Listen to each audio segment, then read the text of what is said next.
buddies, welcome to movie slice Tamil. உங்களுக்காக ஒரு தரமான இந்தோனேஷியன் ஹாரர் மூவி தான் கொண்டு வந்திருக்கோம். இது முழுக்க முழுக்க பிளாக் மேஜிக் சம்மந்தப்பட்ட படம். ஸோ டைம் வேஸ்ட் பண்ணாமல் வாங்க மூவி ஸ்லைஸ் பண்ண போயிடலாம்.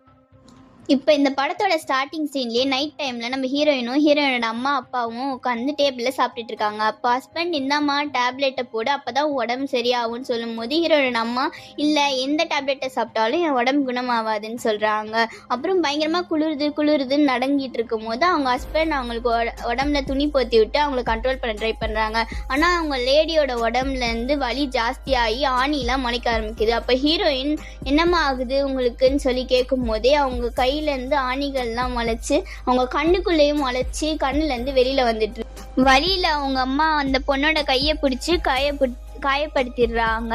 அந்த பார்த்து பயந்து போன புருஷன் பொண்ணை தனியாக ரூமுக்கு கூப்பிட்டு போயிட்டு இது பாருமா அம்மாவுக்கு கொஞ்சம் உடம்பு முடியல நான் என்னன்னு போயிட்டு பார்க்குறேன் பார்த்ததுக்கப்புறம் உன்னை கூப்பிட்டு போகிறேன்னு சொல்லி ரூமில் வச்சு பூட்டிட்டு வெளில போயிடுறாரு. அப்படி வெளில போன கொஞ்ச நேரத்துலேயே பயங்கரமான சத்தம் கேட்குது. கரண்ட்டு கட் ஆகுது. பட்டாடுன்னு அந்த ரூமோட கதவு உடையுது. அந்த வெளியில் என்ன ஆச்சுன்னு பார்க்க போன ஹீரோயின் அவங்க அம்மா மூஞ்சி அவளை பயம்புறுத்துது. அவள் அதை பார்த்து மயக்கம் போட்டு விழுந்துடுறா. கட் பண்ணால் போலீஸ் அவளை எழுப்பி கூட்டிகிட்டு வராங்க. வெளியில் பார்த்தா அவங்க அப்பாவும் அம்மாவும் ரணக்கோலத்தில் இறந்து கிடக்குறாங்க. ஸோ அதை பார்த்து அம்மா அப்பான்னு ஹீரோயின் அழுதுட்டு இருக்கும் போதே கரெக்டாக ஹீரோயினோட அப்பாவோட ஃபர்ஸ்ட் ஒய்ஃப் இந்த இடத்துக்கு வந்துடுறாங்க. அதாவது ஹீரோயினோட சித்தி வந்திருப்பாங்க. அப்புறம் அவங்களும் இறந்து போய் கிடக்குறவங்க ஹஸ்பண்டை பார்த்துட்டு பாவம் குட்டி பொண்ணை பார்த்து ஒரு பச்சையாக வார்த்தையை சொல்லி திட்டுறாங்க. என் புருஷன் இப்படி இறந்து கிடக்கிறதுக்கு நீயும் உங்கள் அம்மாவும் தாண்டி காரணம்னு சொல்லி திட்டுறாங்க. அப்படியே ஒரு 20 வருஷம் கட் பண்ணி காட்டுறாங்க. இப்போ இந்த டைமில் நம்ம ஹீரோயின் வளர்ந்துடுறாங்க. யார் கூட இருக்கான்னு பார்த்தீங்கன்னா அவங்க அந்த சித்தி வீட்டில் தான் வளர்ந்துட்டு இருக்கா. ஒரு அடிமை மாதிரியும் வேலைக்கார மாதிரியும் தான் அந்த வீட்டில் வாழ்ந்துட்டு இருப்பா. அப்புறம் இப்போ அவங்க சித்திக்கு ரொம்ப வயசாயிடுது. அந்த சித்தி வீல் சேரில் தான் இருக்காங்க. உடம்பு முடியல. அவங்கள உடம்பு தொடச்சி விடுறது க்ளீன் பண்ணுறது இந்த வேலையெல்லாம் நம்ம ஹீரோயின் தான் பார்த்துக்கிறாங்க. அப்புறம் ரெண்டாவது படத்தோட ஸ்டார்டிங்ஸ்லேயே பார்த்தீங்கன்னா சித்தியோட மக அவங்களவங்க பேர் ராரா. அவங்களுக்கு கல்யாணம் ஆயிடுச்சு. அவங்களுக்கு ஹஸ்பண்ட் அவங்களுக்கு பொண்ணு ஒரு பையன் இருக்காங்க. இப்போ காலையில் விடிஞ்சோனுமே வீட்டில் இருக்க பூரா வேலையும் நம்ம ஹீரோயின் தான் இழுத்து போட்டு பார்த்துட்டு இருப்பா. அதுலேயும் இந்த கால் முடியாத சித்திகாரி இருக்காங்க பார்த்தீங்களா, அவங்களுக்கு கால் முடியாமல் போனாலும் அவங்களோட திமிர் இன்னும் போகல. அப்புறம் சாப்பாடு ஊட்டி விட ஹீரோயின் சாப்பாடு எடுத்துகிட்டு வராங்க. ஆனால் இந்த சாப்பாடு சூடாக இருக்குன்னு அவங்க சொல்கிறாங்க. அவள் ஊதி தான் ஊட்டி விட்றா. இருந்தாலும் அவங்க அவளை திட்டணுன்றதுக்காகவே கொஞ்சம் கூட இறக்கமே இல்லாமல் சாப்பாடை துப்பி அவளை திட்டுறாங்க. அதுக்கப்புறம் அவங்க ஹீரோயினோட சித்தியோட பொண்ணு சூப்பர் மார்க்கெட் வச்சுருக்காங்க போல். அதனால் அவங்க அந்த சூப்பர் மார்க்கெட்டுக்கு வேலைக்கு போயிடுறாங்க. அந்த பொண்ணு அவங்க குட்டி பொண்ணு மசூதிக்கு படிக்க போயிடுறாங்க. அங்கே இருக்க அந்த முஸ்தாத் அவங்களுக்கு நிறைய சொல்லித்தராங்க. அதாச்சும் சாத்தான் நம்ம செய்கிற எல்லா கெட்ட விஷயத்தையும் சாத்தான் சிஜின்ற ஒரு புக்கில் எழுதி வைக்குமா. அதே மாதிரி நம்ம செய்கிற நல்லதைய இறைவர் ஒரு நல்ல புத்தகத்தில் எழுதி வைப்பாருன்றத சொல்லித்தராரு. அப்புறம் அந்த கிளாஸ் எல்லாம் முடிச்சுட்டு வீட்டுக்கு போகிறாங்க. அப்போ நைட் ஆகிடுது. அங்கே நடந்து போயிட்டு இருக்கும் போதே ஹீரோயினோட பழைய வீடு, அதாவது நம்ம ஹீரோயினோட ஃபர்ஸ்ட் வீடு, அதை பார்த்து அந்த பசங்க பேய் இருக்குன்னு பார்த்து கத்தி பயந்து ஓடுறாங்க. அப்புறம் வீட்டுக்கு ஓடுறாங்க. அந்த வீட்டை காமிட்டுறாங்க. அந்த வீட்டில் லாராவோட சின்ன பையன் அந்த ஓஜா போர்டில் இருக்க எல்லா வார்த்தையும் எழுதி பேய்கிட்ட பேச முடியுமான்னு ட்ரை பண்ணிட்டு இருக்கான். அப்படி அவன் ட்ரை பண்ணிட்டு இருக்கும் போதே கதவு ஓப்பன் ஆகுது. அவன் அதை பார்த்து பயந்து ஐயோ ஓஜா போர்ட் தான் வேலை செஞ்சிச்சோ அப்படின்னு சொல்லி பயந்து பார்க்குறான். இல்லைங்க, வரத்து நம்ம ஹீரோயினும் லாராவோட பொண்ணும் தான். அப்போ அந்த லாராவோட பொண்ணு பேசிகிட்டு இருப்பா. ஹீரோயின் அவங்க காலை க்ளீன் பண்ணிட்டு இருப்பாங்க. அப்போ அந்த தம்பிக்காரன் ஹீரோயின் கிட்ட இது வரைக்கும் இறந்தவங்க யார்கிட்டயாவது பேசணும்னு ஆசைப்பட்டிருக்கேன்னு கேட்பா. அப்போ ஹீரோயின் ஒரு காலத்தில் ஆசை இருந்துச்சு, என் அம்மாக்கிட்டையும் அப்பா கிட்டே பேசணும் ஆசைப்பட்டேன்னு சொன்னோடனே இவங்க சித்திக்காரிக்கு மூச்சு வாங்க ஆரம்பிச்சுது. அப்படி அவங்களுக்கு மூச்சு வாங்கி அவங்க உயிருக்கு போட ஆள ஆரம்பிக்கிறாங்க. அதுக்கப்புறம் நம்ம ஹீரோயின் அதை பார்த்து பயந்து போய் ஆக்சிஜனை கொண்டு அவங்க வாயில கொண்டு வைக்கலான்ட்டு வராங்க. ஆனால் அதுக்குள்ள அந்த சித்திக்காரி ஹீரோயினை கீழே தள்ளி விட்டு மறுபடியும் இழுத்து நிப்பாட்டி உன்னோட அம்மாவும் அப்பாவும் செத்ததுக்காக இவ்வளோ வருத்தப்படுறியே, அவங்க வருத்தப்படுற அளவுக்கு ரொம்ப நல்லவங்க கிடையாது,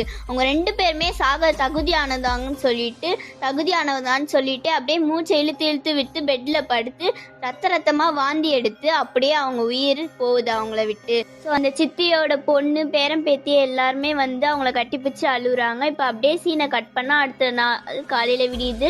அந்த சித்திக்கான இடிஞ்ச சடங்கு போயிட்டுருக்கு. இப்போ அந்த சித்திக்காரி உடம்ப க்ளீன் பண்ணுவாங்கல்ல, அதனால அவங்கள தனியாக ரூம் கூப்பிட்டு போய் க்ளீன் பண்ணுறாங்க. அப்படி க்ளீன் பண்ணும்போது இந்த சித்திக்கு யாரெல்லாம் சொந்தக்காரங்க இல்லையோ அவங்களெல்லாம் வெளியில் போக சொல்கிறாங்க.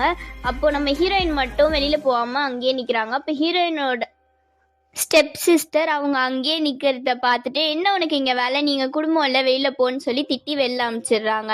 அப்புறம் அங்கே இருக்க சின்ன சின்ன வேலையை அந்த ஹீரோயின் பார்த்துட்டு இருக்காங்க. இப்போ அவங்க அந்த சித்தியோட உடம்ப தூக்கிட்டு போகிறாங்க. அதுக்கு முன்னாடி இவங்க சொந்தக்காரங்க எல்லாருமே நெத்தியில் முத்தம் கொடுத்து அவங்களுக்கு மரியாதை செலுத்தணும்னு சொல்கிறாங்க. இப்போ எல்லாருமே அவங்களுக்கு அந்த மாதிரி முத்தம் கொடுத்து மரியாதை செலுத்திட்டு இருக்கும்போது நம்ம ஹீரோயினும் செலுத்தலான்ட்டு வராங்க.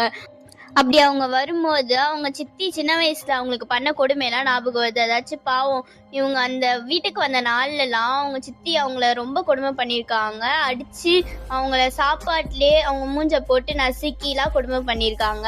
நான் கொடுக்குற சாப்பாடுலாம் உன்னால் சாப்பிட முடியாதான்னு சொல்லி கேட்டு கொடுமை பண்ணுறாங்க. இதெல்லாம் யோசிச்சு பார்த்து அந்த ஹீரோயின் அழுதுட்டு இருக்கும் போதே அவங்க சித்திக்காரியோட கண்ணு ஓப்பன் ஆகுது. அப்புறம் அந்த பொண்ணு நீ சாவ போறடின்னு ஒரு வார்த்தையை சொல்ல ஹீரோயின் பயந்து கத்த ஆரம்பிச்சிருவா. அதை பார்த்து அந்த சித்திக்காரியோட பொண்ணு ஹீரோயின் கண்ணத்துல சப்புன்னு ஒரு அப்பி, ஏண்டி உனக்கு கொஞ்சமாச்சும் பாசம் இருக்கா, ஒரு விசுவாசம் இருக்கா, எங்க அம்மா உன்னை சின்ன வயசுல அனாதையா இருக்கிறத பார்த்து வளர்த்தா நீ இப்படிதான் உனக்கு மரியாதை செலுத்துவியான்னு சொல்லி கத்துறாங்க. அவங்க இறந்ததுக்கு அப்புறமா அவமானம் பத்துற மாதிரி இப்படி கத்துறியே, இங்கேருந்து வெளியில போடின்னு சொல்லி கத்துறா. அதே மாதிரி இந்த லாராக்கு ஏன் இந்த ஹீரோயின் மேலே எவ்வளோ கோவம்னா, ஆரம்பத்தில் நம்ம ஹீரோயினோட அப்பா லாராவோட அம்மா 3 பேரும் ஒரு குடும்பமாக தான் வாழ்ந்துருக்காங்க. ஆனால் ஒரு கட்டத்தில் அந்த சித்திக்காரியோட வாழை பிடிக்கலன்னு ஹீரோயினோட அப்பா லாராவை பிரிஞ்சு நம்ம ஹீரோயின் கூட வாழ போயிடுறாரு. அதனால தான் ஹீரோயினை அவளுக்கு பிடிக்கல. அப்புறம் அந்த சீனை கட் பண்ணால் அந்த சித்திக்காரியோட உடம்ப சுருக்காட்டுக்கு கொண்டு போகிறாங்க. அப்புறம் அவங்களுக்கு செய்ய வேண்டிய எல்லா சடங்கையும் செஞ்சு புதைச்சிடுறாங்க. அப்புறம் எப்பவும் போல் லாரா அவங்க ஹஸ்பண்ட் அவங்க கடையில் வேலை பார்த்துட்டு இருக்கும்போது அவங்க கடையிலே இன்னொரு யோனான்னு சொல்லி ஒரு பையன் வேலை பார்த்துட்டு இருக்கான். அவங்க ரொம்ப நல்ல பையன். அவங்க கஷ்டப்பட்டு மூட்டையை தூக்கிட்டு வந்து வண்டியில் ஏற்றும் போது அந்த மூட்டையை வாங்கினவர் கமிஷனாக யூனோக்கு கொஞ்சம் பணம் கொடுக்குறாரு. அதை பார்த்து ஹீரோயின், இந்த பாரு, இந்த மாதிரி லாராக்கு தெரியாமல் பணம் வாங்குற வேலைலாம் வச்சுக்காத, இந்த கடை மூலிமா எந்த பணம் வந்தாலும் அது லாராக்கு தான் சேரணும்னு சொல்லி அதை வாங்கி வச்சுட்டு இருக்கும்போது அந்த இடத்துக்கு லாரா வந்துடுறா. அவள் கையில் காசு இருக்கிறத பார்த்த லாரா, இந்த காசு ஆட்டையை போட பார்க்குறியா, எனக்கே தெரியாமல் பணத்தை அனுமக்க பார்க்குறியான்னு சொல்லி ஹீரோயினை திட்டுறா. அப்போ ஹீரோயின், இல்லை நீ என்னை தப்பாக புரிஞ்சிட்டு இருக்கன்னு சொல்லி வாய் எடுக்குதுங்க. அதுக்குள்ளே இந்த சித்திக்காரி எப்படி நம்ம ஹீரோயினை அடிப்பாங்களோ அதே மாதிரி இவளை திட்டி அடிச்சிடுறா. அப்போ ஹீரோயினுக்கு கோவம் வந்து ஹீரோயின் அடிக்கிறான்ற லெவலுக்கு போயிடுவா. ஆனால் என்ன நீ எகிர்ற, என்னை அடிச்சிருவியான்னு சொல்லி அவளை ஹீரோயினை திட்டுறா. அப்புறம் ஹீரோயின் அவளை கோவமாக பார்த்துட்டு இருக்கும் போதே லாராவோட ஹஸ்பண்ட் லாராவை கூப்பிட்டு போயிடுறாங்க. ஹீரோயின் நம்ம இப்போ சோகமாக கடையில் உட்காந்துட்டு இருக்காங்க. அப்புறம் நம்ம ஈனோ தான் அவங்களுக்கு சாப்பாடு எடுத்துகிட்டு வந்து கொடுத்து ஏன் அதையே யோசிச்சுட்டு இருக்க, ஃபஸ்ட்டு சாப்பிடுன்னு சொல்லிட்டு இருப்பான். அப்போ ஹீரோயின் யோனா கிட்டே எனக்கு ஒரு ஹெல்ப் பண்ண முடியுமா, நான் கேட்குற இடத்துல என்னை ஒரு வண்டியில் ட்ராப் பண்ணிடுன்னு சொல்லுவாள். அப்புறம் அவனும் அதே மாதிரி ட்ராப் பண்ணிடுறான். அப்போ ஹீரோயின் நம்ம யூனோக்கு பணம் கொடுத்துட்டு காட்டுக்கு மத்தியில் இருக்க ஒரு தனி வீட்டுக்கு வரான். அந்த வீட்டில் ஒரு கிழமை இருக்கான். அவர் வந்து சாதாரண ஆள் கிடையாது, சூரியமும் மாந்திரிகமும் பண்ண தெரிஞ்சவங்க. சரின்னு சொல்லிட்டு உள்ளே கூப்பிட்டு போயிட்டு ஹீரோயினை வந்து அந்த லாராவோட ஃபேமிலி ஃபோட்டோ கொடுத்துட்டு இந்த ஃபேமிலியில் இருக்க எல்லாருமே துடிச்சு சாகணும்னு சொல்லி சொல்றாங்க. இப்போ அந்த சூனியக்காரர் வந்து அடியாட்கள்லாம் கேட்பாங்கல்ல, கையை எடுக்கணுமா, கால் எடுக்கணுமா, தலை எடுக்கணுமான்னு, அதே மாதிரி உங்ககிட்ட கேட்குறாங்க. அதே மாதிரி மொத்தமாக உயிர் போகணுமான்னு கேட்குறாங்க. நம்ம ஹீரோயின் கை கால்லாம் போகக்கூடாது, மொத்தமாக உயிரே போகணும் அப்படின்னு சொல்லி சொல்கிறாங்க. சரி அழிக்கணும்னு முடிவு எடுத்துட்ட, அப்புறம் உன்னை நோக்கி வர ஆபத்தை நீ தான் சமாளிச்சுக்கணும், தயாராக இருந்துக்கோன்னு சொல்லி அவளை ஒரு ரூம் கூப்பிட்டு போயிட்டு அந்த மாதிரி பண்ணுறதுக்கான வேலையை ஆரம்பிக்கிறாரு. அந்த ஃபோட்டோவை கையில் வச்சுக்கிட்டே அந்த ஒரு தட்டில் இருக்க ஆணிங்களை பார்த்து ஏதோ மந்திரத்தை சொல்லி சுத்துறாரு. அப்படி அவர் சொல்லி சுத்திட்டு இருக்கும் போதே அவங்க கையில இருக்க போட்டோ எரியுது. இப்ப நம்ம செய்ய போற சடங்கு ரொம்ப ஆபத்தானது, கொடுமையானதுன்னு சொல்லிட்டு இருக்காரு. இப்ப நம்ம செய்ய போற மாந்திரிகம் ரொம்ப கொடூரமானது. அதுலயும் இந்த சடங்கை செய்யணும்னா 40 நாள் பழசான ஒரு மனுஷனோட பணம் நமக்கு தேவைப்படும். அந்த பணத்தை உன்னால கொண்டு வருமான்னு கேட்கும்போது ஹீரோயின் கொஞ்ச நேரம் யோசிச்சுட்டு கண்டிப்பா என்னால கொண்டு வரும், அதுவும் இப்போ இறந்து போன எங்க சித்திக்கு 40 நாள் ஆகுது, அவங்களோட பணத்தையே கொண்டு வர முடியுமான்னு கேட்கும்போது தாராளமா எடுத்துட்டு வா, அந்த மாதிரி எடுத்துட்டு வந்தனா இன்னும் இந்த சூனியை நல்லா வேலை செய்யன்னு சொல்லிட்டு இவர் பிடிச்சிட்டு இருக்க சிகரெட் அந்த ஹீரோயினை கையில வச்சு தேய்ச்சி அந்த ஹீரோயின் கண்ணு முன்னாடி வச்சு இது பண்ண சொல்றாரு. அவளும் அதை பண்ணிட்டு அப்புறம் அந்த பணத்தை எடுக்க போயிடுறா. அவளால தனியா கொண்டு வர முடியாதுன்றதால அவ ஃப்ரெண்டு யூனோவையும் துணைக்கு கூட்டு போயிடுறா. அப்புறம் அந்த பணத்தை வந்து இவங்க 2 பேர் சேர்ந்து மாந்திரிகரோட தூக்கிட்டு வந்துடுறாங்க.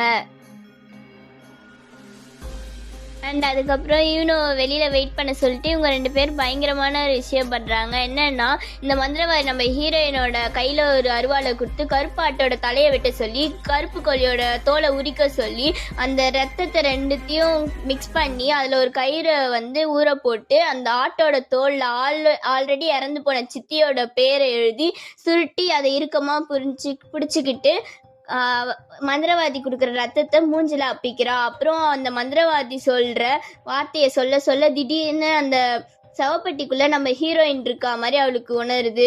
அப்புறம் சொல்லி முடிச்சதுக்கு அப்புறம் ஹீரோயின் வந்து இப்போ ரியல் டைமுக்கு வந்துட்டா. அதே மாதிரி இப்போ இந்த சித்திக்காரி குடும்பத்தை அழிக்க போற ஜின் இப்போ உனக்கு அனுமதி கொடுத்துச்சுன்னு சொன்ன உடனே அந்த சித்திக்காரியோட வாய் பொணக்குது. இப்போ பொழந்த வாயில அந்த சித்தியோட பேர் எழுதி வச்சிருப்பாள், அதை உள்ள வச்சதுமே அந்த பொணத்தோட வாய் மூடிக்குது. அது மட்டும் இல்லை, இந்த மந்திரவாட்டி நம்ம செய்ய வேண்டிய எல்லா சடங்கையும் கரெக்டாக செஞ்சு முடிச்சிட்டோம். இதுக்கப்புறம் நீ யாரெல்லாம் சாகணும்னு ஆசைப்படுறியோ அவங்களோட பேரெல்லாம் எழுதி இந்த பொணத்தோட ஏதாவது ஒரு பகுதியை கிழிச்சு அந்த உள்ள வச்சு தைக்கணும். அப்படி நீ தைச்ச உடனே நீ சாகணும்னு ஆசைப்படுறவங்க செத்துருவாங்க. ஆனா இதுல முக்கியமான விஷயம், இந்த பெணம் அழுகுறதுக்கு முன்னாடி நீ எல்லாரும் எழுதி அந்த குடும்பத்துல இருக்கவங்க எல்லாரையும் அழிச்சிடணும். அப்படின்னு உன்னால செஞ்சு முடிக்க முடியாம நீ தவறிட்டேன்னா இது உன் உயிருக்கே ஆபத்துல போய் முடியும்ன்றத நல்லா மனசுல ஏத்திட்டு இத சொல்லிட்டு நம்ம ஹீரோயினை ஒரு வீட்டுக்கு அமுச்சுட்டுரு. அதே நேரத்தில் நம்ம லாராவோட பொண்ணு அவளுக்கு ரொம்ப கடவுள் பக்திக்கு அதிகம். நைட்டு தூங்குறதுக்கு முன்னாடி கண்டிப்பாக ப்ரேயர் பண்ணுவா. அப்படி அவள் ப்ரேயர் பண்ணிட்டு இருக்கும் போதே ஹீரோயின் போட்ட சாபம் வேலை செய்ய ஆரம்பிச்சிச்சு. அதுக்கு அறிகுறியாக ஒரு தீக்குழம்பு வந்து அவங்க வீட்டில் வந்து விழுது, ஒரு கண்ணாடி உடையுது, அதுக்குள்ளேருந்து ஒரு பூரா வெளியில் வருது. இப்படி அசம்பாவிதம் நடந்துட்டு இருக்கும் போதே அவங்க ஃபேமிலி ஃபோட்டோ கீழே விழுந்து உடையுது. அதனால அதை பார்க்க கீழே போகிறா. அதை பார்த்து இது எப்படிடா உடஞ்சிருக்கோன்னு யோசிச்சுட்டே முன்னாடி வரும்போது அந்த கீழே விழுந்திருக்க ஷார்ப்பான பீஸ் அவள் காலை குத்திடுது. அந்த வலியை தாங்கிட்டே அவள் கஷ்டப்பட்டு நடந்து வந்துட்டு இருக்கா. அப்போ அவங்க இறந்து போன பாட்டியோட ரூம்லேருந்து ஏதோ வாய்ஸ் கேட்குது. அது அவங்க பாட்டி வாய்ஸ் தான். என்னன்னு சொல்லி அவள் ரூமுக்கு போய் பார்க்குறா. அங்கே போனால் அங்கே யாருமே இல்லை. சரி, இது நம்ம கற்பனையாக தான் இருக்கும்னு சொல்லி 2 ஸ்டெப் பின்னாடி எடுத்து வைக்கும் போதே பெட்டு மேலே அந்த பாத்திரம் நம்மான்னு கீழே வந்துடுது. இந்த பொண்ணு கிட்ட வரும்போதே அவங்க பாட்டியோட பேய் டக்குன்னு ஏஞ்சி பயம்படுத்துது. அவள் தான் அரண்டு போன அந்த இடத்துக்கு ஹீரோயின் வந்துடுறா. என்னாச்சு, எதை பார்த்து பயப்படுறேன்னு கேட்கும்போது அங்கே பாட்டி நான் எதை சொல்ல வரா. ஆனால் அந்த ஹீரோயின் பார்க்கும்போது அந்த சித்திக்காரியோட பேய் அங்கே இல்லை. அதனால ஹீரோயின் வந்து எதையும் நினச்சி பயந்து இருக்க போய் தூங்குன்னு சொல்லி அமுச்சு விட்டுடுறா. அடுத்த நாள் காலையில் பொண்ணுக்கு அடிப்பட்ட காயத்தை லாரா மருந்து போட்டிருக்கும் போது பொண்ணு சொல்கிறா, அம்மா நம்ம வீட்டில் ஏதோ தப்பாக இருக்குமா, நம்ம ஃபேமிலி ஃபோட்டோ தானாகவே கீழே விழுந்து உடையுதுமா, பாட்டி அலற சத்தம் கேட்குதுமா, அதனால ஏதோ இருக்குன்னு பயமா இருக்குன்னு சொல்றா. தம்பிக்காரியும் நானும் ஓஜா போர்டில் விளையாடிட்டு இருக்கும்போது பாட்டி என்கிட்ட பேசினாங்க. அவங்க எனக்கு வலிக்குது, பயங்கரமா வலிக்குதுன்னு சொல்லி என்கிட்ட சொல்ல வந்தாங்க ஏதோ அப்படின்னு சொல்லிட்டு இருக்காங்க. அதனால ஈவினிங் முஸ்தாத்தை நம்ம வீட்டுக்கு ப்ரேயர் பண்ண கூப்பிடலாமான்னு லாராவோட பொண்ணு கேட்கும்போது லாரா ஆரம்பத்தில் மறுக்கிறா. ஆனால் அவங்க பொண்ணு பையனும் பயந்து இருக்கிறத மனசில் வச்சு சரி கூப்பிடலான்னு ஒத்துக்கிறா. இவங்க அப்படி பேசின்னு இருக்க டைமில் ஹீரோயின் வெளில கிளம்பி போயிட்டு இருக்கா. அப்போ வழியில் அவளை நிப்பாட்டி, ஏண்டி காலையிலேருந்து உன்னை எத்தனை டைம் கூப்பிடுறது, கீழே விழுந்த கிளாஸ் எல்லாம் கூட நான் தான் க்ளீன் பண்ணேன், வீட்டில் இருக்க வேலையெல்லாம் நான் தான் பார்க்கணுமா, நீ பார்க்க மாட்டியான்னு சொல்லி திட்டிட்டு சரி அதெல்லாம் விடு, ஈவினிங் முஸ்தாட்டும் அவரு கூட நிறைய பேர் ப்ரேயர் பண்ண வர போகிறாங்க, உங்களுக்கு சமைச்சு வச்சிருன்னு சொல்லிடுறா. சொல்லிட்டு ஆனால் நம்ம ஹீரோயின் வந்து அதுக்கு ஒத்துக்கல, நான் வெளியில் போகணுன்னு சொல்கிறா. உனக்கு என்ன ஆச்சு, நாங்கள் சொல்கிற பேச்சு எதுவுமே கேட்க மாட்டேன்ற, இப்போ எங்கே கடைக்கா போகிற, இல்லை நான் கடைக்கு போகிறேன், நான் வெளியில் போகிறேன்றா ஹீரோயின். முன்னாடி ஓவராக பேசின்னு இருக்கேன் லாரா அவளை அடிக்க போகிறா. அப்போ அவள் பொண்ணு வந்து அவளை தடுத்து நிறுத்திடுறா. அப்புறம் ஏதோ ஒரு காரணத்துக்காக வெளியில் இருக்க லாராவோட புருஷனை பார்த்து வணக்கம் வச்சுட்டு போகிறா. அதே நேரத்தில் லாராவோட பொண்ணு கடவுள் நம்பிக்கை ஜாஸ்தின்னு சொன்னேன் இல்லையா, அதனால நேராக உஸ்தாத்துக்கிட்ட போயிட்டு இந்த மாதிரி நைட்டு எங்கள் வீட்டில் நிறைய அமானுஷமான விஷயம் நடந்தது, ஃபோட்டோ தானே கீழே விழுந்து உடஞ்சிது, செத்து போன எங்கள் பாட்டியோட உருவத்தை கூட நான் பார்த்தேன், இதெல்லாம் நிஜமான்னு சொல்லி உஸ்தாத்கிட்ட கேட்கும்போது உஸ்தாத் சிரிச்சிட்டு, இல்லைம்மா அதை பாருமா, ஒரு பொண்ணை இறந்து மண்ணுக்குள்ளே போனதுக்கப்புறம் நம்ம அவங்க ஆத்மா வந்து நம்ம கடவுள் கேட்குற கேள்விக்கெல்லாம் பதில் சொல்லிட்டு இருக்கோம். அதனால இது வந்து ஆத்மாவோட வேலை மாதிரி தெரியல, கண்டிப்பாக ஒரு ஜின்னோட வேலையாக தான் இருக்கும். அடுத்த தடவை நீ வேற ஒரு இடத்துல எதை பார்த்தாலும் சரி அதுவும் ஒரு ஜின்னாக தான் இருக்கும்னு சொல்லி அனுப்புகிறாரு. அப்படியே அந்த சீனை கட் பண்ணால் உஸ்தாத்தும் மற்றவங்களும் வந்து அவங்க வீட்டுக்கு ப்ரேயர் பண்ண வந்துடுறாங்க. அப்படி வந்து ப்ரேயர் பண்ணிகிட்டே இருக்கும்போது நம்ம லாராவோட பொண்ணு அவங்க வீட்டில் இருக்க ஃப்ரேமாக பார்த்துட்டே இருப்பா. அப்புறம் அவள் கண்ணு அப்படியே சொருக்குது. அவள் கண்ணை ஓப்பன் பண்ணி பார்க்கும்போது அந்த ஃப்ரேமில் பார்க்கும்போது அவங்க ஃபேமிலியில் இருக்க எல்லார் மண்டையிலேருந்தும் ரத்தம் வந்துட்டு இருக்கா மாதிரி இவ கண்ணுக்கு தெரியுது. அதே மாதிரி அவங்க எல்லாருமே இவளை பார்த்து பயங்கரமாக கத்திட்டு இருக்கா மாதிரின்ற விஷுவல் இவ கண்மணி வந்துட்டு போக, அப்புறம் அவங்க அம்மா அவளை தட்டி என்ன ஆச்சு, என்னத்தை பார்த்து பயப்படுறேன்னு கேட்கும்போது, ஆனால் அவன் என்ன பார்த்து பயந்தாலும் அது அவங்க அம்மா கிட்ட சொல்லலை. அவங்க கட்டி பிடிச்சி ஏதோ தப்பாக நடக்க போதுமான்னு சொல்லி அழுதுட்டு இருக்கும்போது உள்ளே இந்த லாராவோட குட்டி பையன் இருக்கான் இல்லையா, அவன் வந்து எப்பவும் போல் ஓஜா போர்டில் வந்து அவங்க பாட்டி கூட பேச முடியுமான்னு ட்ரை பண்ணிட்டு இருக்கான். இதெல்லாம் நடந்துட்டு இருக்கும் போதே நம்ம ஹீரோயின் இங்கே கொஞ்சம் கூட மனசாட்சியே இல்லாமல் ஒரு விஷயம் பண்ணிட்டு இருக்கா. அதாச்சும் அவ செய்யற அந்த சூனியத்துல அடுத்து அவ யாரை கொல்ல போறான்னா அந்த குட்டி பையன்தான். அவனோட பேரை எழுதி அந்த செத்து கிடக்குற சித்திக்காரியோட கழுத்தை அறுத்து அந்த எழுதின சீட்டை மடிச்சு அவன் கழுத்துல வச்சு தைச்சிட்டு இருக்கா. இங்க இந்த பையனை சுத்தி நிறைய அமானுஷமான விஷயம் நடக்க ஆரம்பிச்சிருச்சு. அதுல ஃபர்ஸ்ட் என்னன்னா அந்த பாட்டி அவங்க கூட பேசுறாங்கன்னு முன்னாடி அவன் சொல்லியிருப்பான்ல, அதே மாதிரி அவங்க பாட்டி வந்து பேச ஆரம்பிக்கிறாங்க. எப்பவும் போல எனக்கு ரொம்ப பயமா இருக்கு அப்படின்னு அவங்க சொல்லிட்டு இருக்கும்போது புதுசா இப்போ ஒரு வார்த்தை சொல்ல ஆரம்பிக்கிறாங்க. அது என்னவா இருக்கும்ன்றத அவன் எழுதிட்டு இருக்கான். எழுதும் போது நீ பாட்டி கூடயே வந்துரு, பாட்டிக்குடியே மேலோகத்துக்கு வந்துரு அப்படின்னு அவங்க சித்தி கூப்பிட்றாங்க. அதை கேட்டதுமே அந்த பையன் அங்கேருந்து தப்பிச்சு வரலான்னு பார்க்கும்போது டக்குன்னு அவன் காதுக்குள்ளே ஒரு வண்டு போயிடுது. சொல்லப்போனால் அந்த வண்டு அவனை ரூமில் இருந்து வெளில போகாமல் கண்ட்ரோல் பண்ணி அங்கேருந்து தலையை வந்து பீரோவில் அடின்னு அடிக்க வச்சு பாவம் ரத்தமாக கொட்டிகிட்டு இருக்கோம். ஆனால் அந்த வழியிலே யாராவது வாங்கலேன்னு அந்த பையன் கத்திட்டு இருக்கான். அப்போ அந்த ரூம் பக்கமாக நடந்து போனா அவங்க அக்கா என்னடா ஆச்சுன்னு சொல்லி அந்த கதவை தட்டை ஓப்பன் பண்ண முயற்சி பண்ணுவா. ஆனால் பாருங்க அதுக்குள்ளே அந்த பையன் அந்த ஓஜா போர்டை எடுத்து அவனோட தலையை அவனே அடிச்சுக்கிட்டு அவன் அக்காவோட கண்ணு முன்னாடி அந்த போர்டோட சாப்பானை வச்சு அவன் சங்குலியே குத்தி இறந்துருவான். அதுவும் ஹீரோயின் எப்படி சாகணும்னு ஆசைப்பட்டா, தொண்டையில ரத்தம் வடிஞ்சு ஆசைப்பட்டால அதே மாதிரி தொண்டையை கிழிச்சு அவன் செத்து போயிட்டான்.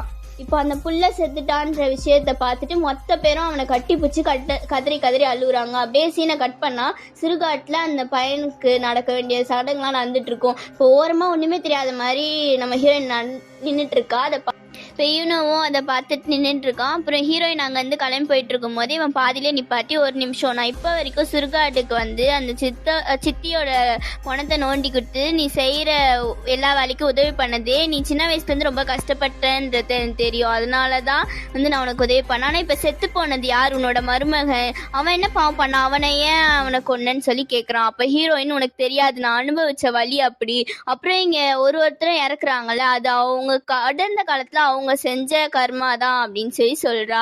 அப்புறம் சீனை கட் பண்ணா காலையில லாரா வந்து கடைக்கு கிளம்பிட்டு இருக்கா. அதை பார்த்து அவன் ஹஸ்பண்ட் ஏண்டி உனக்கு கொஞ்சம் கூட மனசாட்சி இல்லையா, இப்போதான் உங்க அம்மா நம்ம பையன் இப்போதான் இழந்திருக்கான், அதுக்குள்ள கடை கிளம்பி போறியேன்னு சொல்லி கேட்கும்போது அதுக்கு என்ன பண்ண சொல்றீங்க, கடைசி வரைக்கும் வீட்டில் உட்காந்து அழுதுட்டு இருந்தா வியாபாரம் பார்க்க முடியுமா இல்லை பணம் பார்க்க முடியுமான்னு சொல்லிட்டு போயிடுறா. நம்ம ஹீரோயின் வந்து ஆழமாய்க்கிற மாதிரி ட்ரெஸ் போட்டுட்டு அந்த லாராவோட கடையில் வேலை பார்த்துட்டு இருக்கும்போது பாவம் அந்த லாராவோட புருஷன் ஏதோ ஒரு கிளாஸை கீழே போட்டு உடச்சிருக்கான். அதை பார்த்து லாரா அவனை திட்டிட்டு இருக்கா. அதை திட்டிட்டு இருக்கும் போதே நம்ம ஹீரோயின் அதை பார்த்துட்டு அவன் தனக்கு சாதகமாக பயன்படுத்திக்கணுன்ட்டு அந்த புருஷன் கையில் அடிபட்டிருக்கோம்ல அதுக்கு மருந்து போட்டு விட்டு நீங்கள் போங்க இதை நான் பார்த்துக்கிறேன்னு அப்படின்னு ஆளை மயக்கிற மாதிரி பேசிகிட்டு இருப்பான். அவனும் அங்கேருந்து போகிறான். நம்ம ஹீரோயின் வேணுனே 2 பாட்டில் கீழே போட்டு உடைக்க அதை பார்த்த லாரா ஹீரோயின் கூட சண்டை போட வரும்போது புருஷன் சப்போர்ட்டுக்கு வரான். ஏன் உனக்கு கொஞ்சமாச்சும் மனசாச்சிருக்கா, எப்போ பார்த்தாலும் அவளை காய்ச்சி மூச்சு கத்திட்டே இருக்க, உன்னை கட்டிக்கிட்ட காலத்துலேருந்தே இதை பார்த்துட்டு தான் இருக்கா, அந்த பொண்ணு அப்படி என்னதான் பண்ணா, ஏன் அந்த பொண்ணு மேலே இவ்வளோ வன்மோன்னு சொல்லி திட்டி அமிச்சிடுறான். இப்போ அவன் வீட்டுக்கு கிளம்பி போயிடுறான். அவன் வீட்டுக்கு தனியாக இருக்க விஷயத்த தெரிஞ்சுட்டு ஹீரோயினும் அங்கே போயிட்டு அவ கூட ஒன்றா இருக்க லெவலுக்கு அவனை கரெக்ட் பண்ணுவான். அதுக்கப்புறமேட்டு சீனை கட் பண்ணால் நம்ம ஹீரோயினும் இவரும் பேசிகிட்டு இருக்காங்க. உன்கிட்ட ஒரு கேள்வி கேட்கணும், அதாவது எங்கள் 2 பேத்துல லாராவா இல்லை நானான்னு வரும்போது நீங்கள் யாரை சூஸ் பண்ணுவீங்க, யார் கூட ஒன்றா சேர்ந்து வாழ்வீங்கன்னு கேட்கும்போது இல்லை நீ கேட்குற கேள்வியே தப்பாக இருக்குது, எனக்குன்னு இப்போ ஒரு குடும்பம் இருக்குது, அதனால் நான் அவங்கள தான் பார்த்துப்பேன்னு சொல்லி சொல்கிறான். ஹீரோயின் விடாமல் திரும்ப அந்த லாராவை விட்டுரு, நம்ம 2 பேரும் ஒன்றா வாழலான்னு சொல்கிற மாதிரி கூப்பிட்றா. அப்போ அந்த புருஷங்க தெரியாதனமா வார்த்தை வரும். அதாவது உங்கள் அம்மா எப்படி அடுத்த புருஷனுக்கு ஆசைப்பட்டாலோ அதே மாதிரி நீயும் ஆசைப்படுறேன்னு சொல்லி அவளை திட்டிடுறா. ஹீரோயின் கடுப்புல ஹே வார்த்தையை பார்த்து விடு, எது பேசுறதா இருந்தாலும் என்னை பற்றி மட்டும் பேசு, எங்கள் அம்மாவை பற்றி பேசினேன் அப்படின்னு சொல்லிட்டு இருக்கும்போதே கரெக்டாக நம்ம லாராவோட பொண்ணு, அதாவது இந்த பையனோட பொண்ணு வந்துடுவா. வந்துட்டு ஹீரோயின் உள்ள அரைங்குறையமாக இருக்கிறது, இவன் அந்த ரூம்லேருந்து வெளில வர்றது, கன்னத்தில் லிப்ஸ்டிக் கரை இதெல்லாம் பார்த்து அப்பா ஏதோ தப்பு பண்ணிட்டாருன்னு கண்டுபிடிச்சிடா. இதை பார்த்து அந்த பொண்ணு ஷாக் ஆகுறா. அவங்க அப்பா இதை பாருமா, இதை பற்றி உங்கள் அம்மாகிட்ட எதுவும் சொல்லிடாத அப்படின்னு சொல்லிட்டு நைட் ஆகுது. இந்த லாராவோட பொண்ணு ஒரு பக்கம் ப்ரே பண்ணிட்டு இருப்பா. அந்த டைம்ல ஹீரோயின் அடுத்த ஆளை போட்டு தள்ளணுன்றதுக்காக நைஸா யாருக்கும் தெரியாம வீட்டை விட்டு போயிட்டு இருக்கா. அப்ப இந்த லாராவோட பொண்ணு ப்ரே பண்ணிட்டு இருப்பாள். அவளுக்கு பின்னாடி ஒரு கொடூரமான ஜின் உட்காந்துட்டு இவன் என்ன வார்த்தையை சொல்றாளோ அதை ரிப்பீட் பண்ணிட்டு இருக்கு. என்னடா நம்ம பேசுறது டபுளா கேக்குதுன்னு பின்னாடி திரும்பி பார்க்கும்போது பின்னாடி யாருமே காணும். இந்த பக்கம் நம்ம ஹீரோயின் அடுத்த டார்கெட்டாக நம்ம லாராவோட ஹஸ்பண்டை தான் செலக்ட் பண்ணியிருப்பாங்க. ஏன்னா அவர் வாய் நக்கல் வாழ்க்கை சிக்கல்ன்ற விதத்தில் அவங்க அம்மாவை பற்றி தப்பாக பேசிட்டார்ல, அதனால அவரோட பேர் எழுதி அந்த சித்தியோட கன்னத்தை கிழிச்சு அந்த சீட்டை அதுக்குள்ளே வச்சு தைச்சிடுறாங்க. இப்போ இந்த இதெல்லாம் பண்ணிகிட்டு இருக்கும் போதே அந்த சைட் முஸ்தாத் கடவுளுக்கு ப்ரே பண்ணிட்டு இருப்பாரு. அப்படி ப்ரே பண்ண அந்த ஹீரோயின் செஞ்சுட்டு இருக்க சூனியத்தோட வீரியம் கொஞ்சம் கொஞ்சமாக குறையுது. கொஞ்சம் கொஞ்சமாக லைட் அமையுது. அதை ஏற்றிட்டு இருக்காவ. அதை ஏற்றிட்டு இருக்கும்போது பின்னாடி அந்த பணம் டக்குன்னு எந்திரிச்சு உட்காருது. என்னடா இருக்குன்னு திரும்பி பார்க்கும்போது அந்த பணம் படுத்துடுது. திருப்பி கொளுத்துறான்னு பார்த்தா அந்த சித்தியோட மூஞ்சி அவளுக்கு எதுக்கு பயம்புத்துது. அதை பார்த்து அவ கத்துன்னு கத்துறா. அப்புறம் அந்த ஆப்போசிட்ல இருக்க ஒருத்தர் காணும். இந்த பக்கம் அந்த சூனியை வேலை செய்ய ஆரம்பிச்சிச்சு. நம்ம லாராவோட புருஷன் தொண்டையை பிடிச்சிட்டு இரும்புறான். தொண்டையெல்லாம் கவ்வுது. அதனால என்னன்னு தெரியலன்னு கஷ்டப்பட்டு வாஷ் பேஷனுக்கு வாந்தி எடுத்துட்டு இருக்கும்போது அந்த வாந்தியில ஷார்ப்பான எறும்பா இல்லை பாட்டில் தூளான்னு தெரியல, அதை கலந்து வாந்தி எடுத்துட்டு இருக்கான். அதை பார்த்து அவன் மிரண்டு போறான். போதாப்பறைக்கு அவன் ஷோல்டர்ல ஒரு பூச்சி ஏறி ஒரு கண்ணு வழியா பூந்து இன்னொரு கண்ணு வழியா வந்துட்டு இருக்கும். அப்ப அந்த பூச்சை பிடுங்கி வெளில எடுக்கிறேன்னு சொல்லிட்டு அந்த பையன் அவனோட ஒரு கண்ணியே பிடுங்கி வெளில எடுத்துடுறான். அப்புறம் என்னை காப்பாத்துங்களேன்னு கத்தும் போது திடுக்குன்னு எதிர்க்க அவங்க அத்தையோட பேய் அவங்கள பயன்படுத்துது. அப்புறம் வலிக்கு தலையில அடிபட்டுருது. இப்போ இந்த சத்தத்தை கேட்டு அவங்க ஒய்ஃப் பார்க்குறாங்க. பார்க்கும்போது தான் தெரியுது அவள் தான் அவங்க ஹஸ்பண்டோட சோழி முடிஞ்சிச்சு. வழக்கம் போல் அவங்க அழுவுறத பார்த்து வீட்டுக்கு வெளியில் நின்று நம்ம ஹீரோயின் அழுடின்ற மாதிரி ரசித்து கேட்டுட்ருக்கா. வழக்கம் போல் அந்த ஹஸ்பண்டுக்கு சடங்கெல்லாம் நடந்துட்டுருக்கு. இவனோட சாவுக்கும் நீ தானே காரணன்ற மாதிரி யூனோ நம்ம ஹீரோயினை பார்த்துட்ருக்கா. யாரோட பொண்ணு கண்ணை மூடி ப்ரே பண்ணிட்டு இருப்பா. இப்போ இவ கண்ணுக்கு நடுராத்திரி இறந்து போனவங்கலாம் புதைக்கிற சுடுகாட்டில் நிற்கிற மாதிரி இருக்கு. இப்போ பிரார்த்தனை பண்ணதுனால டக்குன்னு அவன் நெஜ உலகத்துக்கு திரும்பி வந்துடுவான். ஆனால் அது ரொம்ப நேரத்துக்கு நீடிக்கல. எதாச்சும் சைடில் திரும்பி பார்க்கும்போது எக்கச்சக்கமான ஜன் நிற்கிற மாதிரி இருக்கு. அதை பார்த்து கண்ணை முன்னா டக்குன்னு அந்த சுடுகாட்டில் குழியில ஒரு ஜின் அவ காலை பிடிச்சி இழுக்கிற மாதிரி இருக்கு. அதுக்குள்ள விழுந்ததுக்கு அப்புறம் பூச்சிலாம் அவளை போட்டு முக்கிற மாதிரி இருக்கு. ஐயோ காப்பாத்துங்கன்னு அவ கத்த ஆரம்பிச்சிடா. அது பார்த்து உஸ்தாத் அவரு குடிக்க கொஞ்சம் தண்ணியை கொடுத்து உட்கார வைக்கிறாங்க. அப்புறம் அவங்க அம்மா அவளை ரூம் கூப்பிட்டு போயிடுறாங்க. இல்லம்மா நம்ம வீட்டுல 3 சாவு வீழ்ந்திருக்கு. நம்ம பாட்டி அப்பா தம்பி இவங்கெல்லாம் எதாச்சியா சாவலம்மா, நம்ம ஃபேமிலியே யாரோ பிளான் பண்ணி சாவடிக்கிறாங்க அப்படின்னு சொல்லிட்டு இருக்கா. யாரோ நம்மள ஏதோ பண்ண பாக்குறாங்கம்மான்னு சொல்லி அழுதுட்டு இருக்கும்போது லாராவும் என்ன பண்றது ஏது பண்றதுன்னு தெரியாம முழிச்சிட்டு இருக்கா. அடுத்த நாள் காலைல விடிஞ்சதுமே இவங்க வீட்டில் இருக்க பழைய ஃபோட்டோஸ், இவங்க அம்மாவோட பிள்ளையோட இருக்க ஃபோட்டோஸ்லாம் பார்த்து ஃபீல் பண்ணிட்டு இருக்கும் போது நம்ம ஹீரோயினோட கதவு திறக்குது.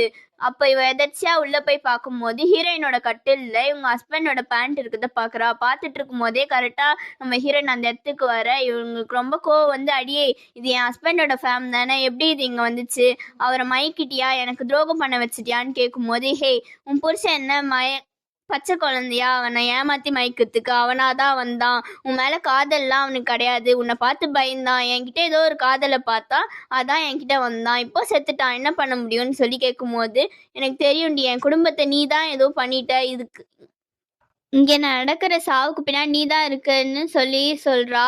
இப்போ படத்தோட ஸ்டார்டிங்ல நம்ம சித்தி ஒரு வார்த்தையை சொல்லி திட்டுவாங்களா, அதே வார்த்தையை லாரா சொல்லி திட்டும் போது ஹீரோயின் நம்ம லாராவை அடிச்சிடுறா. என்னையே அடிக்கிறியா நீ, அப்போ இதுக்கப்புறம் இந்த வீட்டில் இருக்கக்கூடாதுன்னு சொல்லி வெளியில தள்ளி கதவை சாத்திடுறா. ஆனால் ஹீரோயின் போகிறதுக்கு முன்னாடி கதவு தட்டி நல்லா கேட்டுக்கொடி, இப்போ நீயும் நானும் ஒரே நிலமையில தான் இருக்கோம். நான் எப்படி என் அம்மா அப்பாவை இறந்து தவிச்சனோ அதே மாதிரி தான் நீ தவிக்கிற. இது இன்னும் நிற்காது. இதோட பயங்கரமான வழியை நீ அனுபவிக்கிற போகிறேன்னு சொல்லிட்டு அங்கேருந்து கிளம்பிடுறா. ஆனால் நைட் டைமில் நம்ம ஹீரோயினுக்கு ஹெல்ப் பண்ணுற யோனோவும் லாராவோட பொண்ணும் தனியாக பேசிக்கிறத நோட் பண்ணிட்டு எங்கே யோனோ எல்லாத்தையும் அவகிட்ட உளறிட்டானோ, நம்மளை மாட்டி விட்டானோன்னு நினச்சி அவங்ககிட்ட கேட்கும்போது, இல்லை நான் எதுவும் சொல்லலை, ஜஸ்ட் அவகிட்ட பேசிகிட்டு இருந்தேன் அவ்வளோதான்னு சொல்லிடுறா.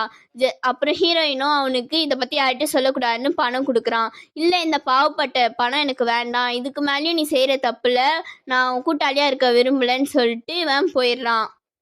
இப்போ இதனால் ஹீரோ என்ன யோசிக்கிறான்னா, ஒரு வேளை இந்த பையனை உயிரோட விட்டோன்னா இவன் கண்டிப்பாக எல்லாருக்கிட்டையும் இதை பற்றி சொல்லிடுவான், இவனுக்கு மட்டும்தான் இந்த விஷயம் தெரியும், அதனால் இவனையும் கொண்டுட்டா நம்ம சேஃப் ஆகிடுவோன்னு சொல்லிட்டு இவனோட பேர் எழுதி அந்த பொண்ணத்தோட காலை கிழிச்சு அதை உள்ளே வச்சு இவ தைச்சிடுறா.